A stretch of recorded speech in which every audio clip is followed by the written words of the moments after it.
कीजिए, आइडेंटिफाई कीजिए odd statement को regarding Gunn diode. Gunn diode के बारे में ऑड स्टेटमेंट बतानी है। पहला कह रहा है कि जो गन डायोड होता है वो पुअर टेम्परेचर स्टेबिलिटी दिखाता है। दूसरा कह रहा है कि ये ज्यादा एफिशिएंट होता है बिलो 10 गीगाहर्ट्ज। तीसरा ये कह रहा है कि जो गन डायोड होता है उसकी हाई टर्न ऑन वोल्टेज होती है। चौथा ये कह रहा है कि it is made from closely space energy valley in their valence band. ठीक है, शिवम व्यास जिस ग्रुप में आप ऐड हो रखी है उस ग्रुप में लिंक अवेलेबल होगा, वहां से देख लीजिएगा। ठीक है, बाकी मैं ऐप पर अपडेट कर दूंगा जैसे ही मुझको टाइम मिलेगा। आप लोग को समझ में आ गया सारा बच्चों क्वेश्चन? इसमें से बताइए ऑड स्टेटमेंट बताइए जरा फटाफट फटाफट ऑड स्टेटमेंट बताइए, क्या आंसर होगा? देखिए पहली चीज याद रखिएगा, जैसे मेरा स्कॉटकी डायोड होता है वो किससे बनता है? वो metal plus N type semiconductor से बनता है। मतलब एक तरीके से इलेक्ट्रॉन उसमें डोमिनेट करते हैं। वैसे ही मेरा गन डायोड होता है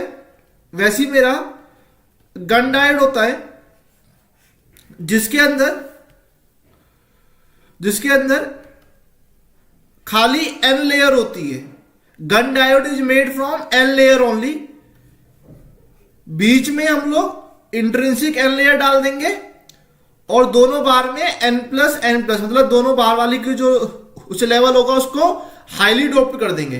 ये बात समझ में आ गई? तो कितनी लेयर होती है इसके अंदर? 3 लेयर होती हैं। कितने जंक्शन होंगे? 2 जंक्शन होंगे। Is this clear to everyone? ठीक है, जो बीच वाली लेयर होती है उसको हम लोग बफर लेयर कहते हैं। क्या कहते हैं? बफर लेयर कहते हैं। ठीक है, और 2 टर्मिनल होगा, एक एनोड होगा और एक हमारा कैथोड होगा। ठीक है, अब देखिए एक चीज याद रखिएगा, जो इसमें ये हैवीली डोप्ड लेयर होती है ना, एन प्लस, जो heavily doped layer N plus बना रखी है, ये हमारी गैलियम आर्सेनिक से बनती है। ठीक है, गैलियम आर्सेनिक सबस्ट्रेट से बनती है, गैलियम आर्सेनाइड से बनती है। यह बात आप लोग को क्लियर हो गई? अब जैसे हम लोग ने पिछला डायोड पढ़ा था, इसके अंदर भी हमारा वैली पॉइंट होता है, और जब यह फॉरवर्ड बाइस हो जाता है तब यह वैली पॉइंट की कंडीशन अराइज होती है। ठीक है, अब इसमें से कुछ पॉइंट लिख लीजिए जितना मैं समझाया। कुछ पॉइंट लिखिए पहले। पहला point, 3 layer, 2 junction, 2 terminal device. दूसरा पॉइंट, ओनली एंडोप सेमीकंडक्टर। तीसरा point made from gallium arsenide या इंडियम फॉस्फेट या हमारा गैलियम नाइट्राइड। इसका मतलब क्या हुआ? From those semiconductor which has closely packed energy level in their conduction band। ठीक है, कहां पे होता है? कंडक्शन बैंड में होता है। अगला पॉइंट देखिए, और क्या पॉइंट बनेगा? जितने पॉइंट बता रहा हूं उतना ही पॉइंट जरूरी है, इसके अलावा नहीं याद रखना कुछ भी। चौथा पॉइंट देखिए,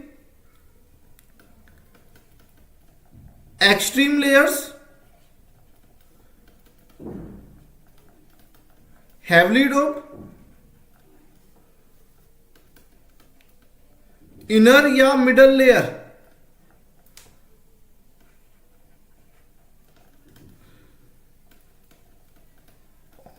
also called as active layer. ठीक है, ये मेरी लाइटली डोप्ड होती है या नो डोपिंग।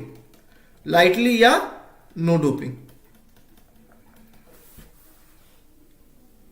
ठीक है, गन डायोड का सिंबल, गन डायोड का सिंबल कैसे बनता है, ऐसे करके, this is the symbol of Gunn diode. ठीक है, आगे देखिए, टनल डायोड की तरह ये भी नेगेटिव रेजिस्टेंस एग्जिबिट करता है, exhibit negative resistance, exhibit negative resistance. ठीक है, फ्रॉम कहां से कहां तक करेगा भाई, जैसे इसका भी बनता है वैली पॉइंट, तो इसकी भी कैरेक्टरिस्टिक ऐसे बनती है। तो ये पीक पॉइंट से लेके ये वैली पॉइंट यहां तक ये नेगेटिव रेजिस्टेंस शो करता है। ठीक है, तो पूछ रखा है नेगेटिव रेजिस्टेंस कब तक एग्जीक्यूट करेगा, from peak point two valley point, from peak point two valley point. Is this clear? और इसको हम लोग ट्रांसफर्ड इलेक्ट्रॉनिक इफेक्ट भी कहते हैं। क्या कहते हैं? Transferred electron effect.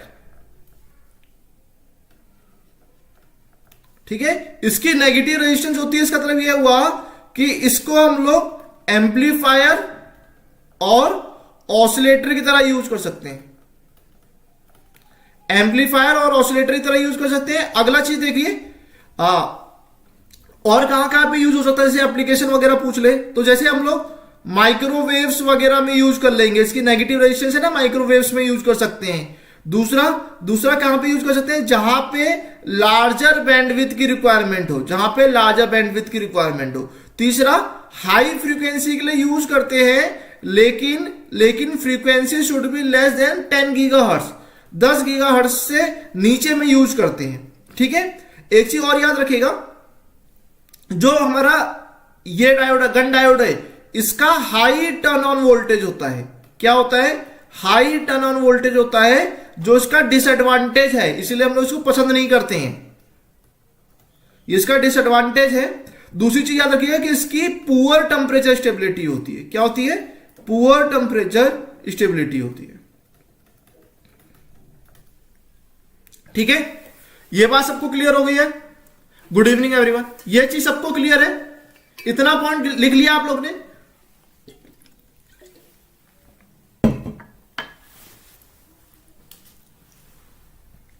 देखिए, मैं किसी भी चीज पर ज्यादा टाइम नहीं दूंगा, ऑलरेडी 2 लेस है यार, पता है जितना सोचता हूं उससे कम हो पाता है। तो अगर किसी बच्चे को डाउट होगा फटाफट पूछ लेना, वैसे डाउट वाली कोई चीज है नहीं, हम लोग बस खाली एक्स्ट्रा टॉपिक्स कर रहे हैं, तो इसमें आपको याद रखनी जो चीज बता रहा हूं। और ऐसा कोई चीज नहीं है जो आपको नहीं पता, नेगेटिव रेजिस्टेंस क्या होता है, एम्पलीफायर क्या होता है, ऑसिलेटर क्या होता है ना, लार्जर बैंडविड्थ क्यों हो रहा है, क्योंकि भैया नेगेटिव रेजिस्टेंस में जा रहा है, हाई फ्रीक्वेंसी क्यों हो रहा है, क्योंकि नेगेटिव रेजिस्टेंस में जा रहा है। ठीक है, तो ऐसी कोई चीज नहीं है जो आप लोग को नहीं पता है, जो चीज एक्स्ट्रा है उसको मैं समझाते हुए खुद ही चल रहा हूं। Is this clear? चलिए एक बार, भाई कमेंट नहीं आ रहे आप लोग के, दिख रही है स्क्रीन, विजिबल है? ठीक है, चलिए पूछ रहा है ऑड स्टेटमेंट बताइए। यह बोल रहा है कि ये एग्जिबिट करती है पुअर टेम्परेचर स्टेबिलिटी, सही है गलत है? It exhibit poor temperature stability, is this right और रॉन्ग? ट्रू। ये मोर एफिशिएंट होता है below 10 gigahertz, false. Turn on voltage high होता है, ट्रू। और क्लोजली स्पेस एनर्जी वैल्यू से बनता है इन देयर कंडक्शन बैंड, बोल यहां पे लिखेगा। ठीक है, मैंने क्या लिखवा रखा था यहां पे, कंडक्शन बैंड ना, ठीक है, ये कंडक्शन बैंड। ठीक है, ये भी ट्रू हो गया, दिस इज ऑल्सो ट्रू। उसको चेंज कर लीजिएगा, इससे बैलेंस बैंड का कंडक्शन बैंड कर दीजिएगा, आंसर क्या बनेगा? बी बन जाएगा। ठीक है, इज दिस क्लियर?